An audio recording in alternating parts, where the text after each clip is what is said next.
Hello दोस्तों, आपका स्वागत है फिर से श्याम नर्सिंग क्लासेज में। और आज का हमारा टॉपिक रहेगा गठपाल स्कोर। ओबीजी का बहुत इंपॉर्टेंट टॉपिक है जो बहुत ही कंपटीशन एग्जाम में बहुत लेवल पर पूछा जाता है, जो बार बार पूछा जाता है। गठपाल स्कोर होता क्या है, इसका क्या मतलब होता है। तो गठपाल के बारे में हम जान लेते हैं। तो गठपाल एक एक टूल होता है जो मतलब ऑब्स्ट्रक्टिव जो गायनिक होता है ना, ऑब्स्ट्रक्टिव की हिस्ट्री जानने के लिए गठपाल स्कोर का यूज किया जाता है। तो गठपाल के बारे में हम जान लेते हैं। गठपाल में क्या क्या मतलब वर्ड होते हैं, जिसमें आता है पहला होता है जी। जी का मतलब होता है ग्रेविडा। ग्रेविडा जी का मतलब होता है ग्रेविडा। ग्रेविडा मतलब नंबर ऑफ प्रेगनेंसी को बोलते हैं ग्रेविडा। जितने भी नंबर ऑफ प्रेगनेंसी जितनी बार वो की है उसको बोलते हैं gravida, number of pregnancy. Number of pregnancy को बोलते हैं जी। उसके बाद है टी।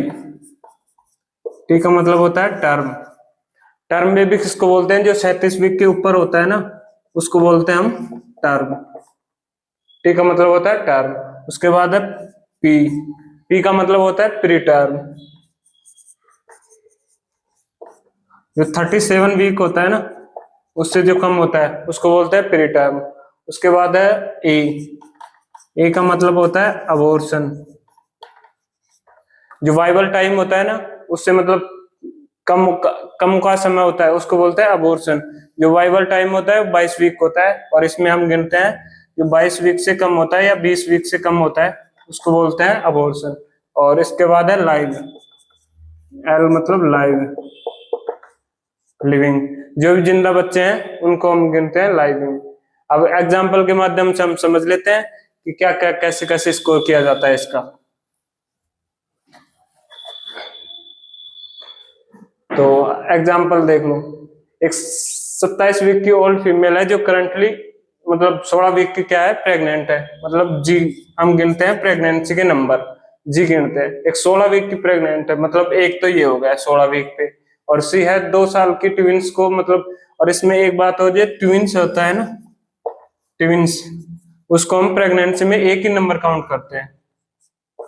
प्रेगनेंसी में एक ही नंबर काउंट करते हैं ट्विंस को प्रेगनेंसी में। और जैसे एग्जांपल, एक 27 वीक की फीमेल है जो करंटली मतलब 16 वीक की क्या है, प्रेग्नेंट है। मतलब एक नंबर तो ये हो गया। और एक है 2 year old twins that are born 39 week पे। और एक हो गया 39 वीक पे जो ट्विंस है। ट्विंस को हम एक ही काउंट करते हैं, इसलिए एक 39 वीक पे हो गई, मतलब एक प्रेगनेंसी हो गई। उसके बाद एक 5 साल पहले एक 40 वीक की जेस्टेशनल और थी, मतलब 5 साल पहले एक बच्चे को जन्म दी थी, मतलब प्रेगनेंसी एक और थी, मतलब इसलिए जी का होगा 3। उसके बाद है टर्म। टर्म कितने वो देख लेते हैं। 16 वीक इसका कोई पता नहीं, ये टर्म भी हो सकता है प्री टर्म भी हो सकता है, करंटली अभी कोई इसका पता नहीं।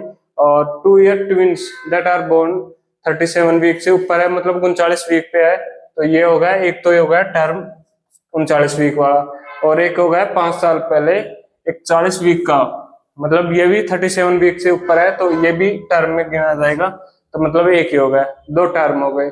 उसके बाद देख लेते हैं पी। प्री टर्म कितने हैं। प्री टर्म एक 16 वीक का, ये टर्म भी हो सकता है प्री टर्म भी हो सकता है, इसका अभी मतलब कुछ कह नहीं सकते। और इनमें कोई टर्म की कोई प्री टर्म की कोई हिस्ट्री नहीं है, इसलिए प्री टर्म होगा 0। उसके बाद है ए, जो अबॉर्शन। अबॉर्शन की देख लेते हैं। She is no history of miscarriage और अबॉर्शन, इसकी कोई मतलब हिस्ट्री नहीं है ना, कोई अबॉर्शन हुआ है, तो मतलब इसको भी काउंट किया जाएगा 0। उसके बाद है एल। इसमें देखते हैं लिविंग कितने हैं। अब लिविंग है 16 वीक का प्रेग्नेंट है, जो मतलब अभी कोई पता नहीं। और एक 2 ईयर ओल्ड ट्विंस, मतलब 2 ट्विंस है जो 39 वीक पे, मतलब एक 2 तो ये हो गए लिविंग ट्विंस, 2 तो ट्विंस ये हो गए। और एक 40 वीक का है जो मतलब एक ही हो गया। तो हम GTPL देख लेते हैं, इसका क्या बनता है।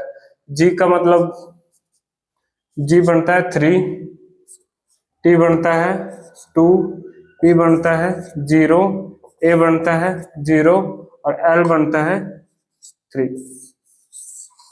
तो इसका GTPL बनेगा G3, T2, P0, A0, L3। तो आज का हमारा एक छोटा टॉपिक था GTPL स्कोर। अब आई होप आपको बहुत समझ में आया होगा, और आपको मतलब अच्छा वीडियो लगा हो तो लाइक करें, कमेंट करें और शेयर करें। और थैंक यू।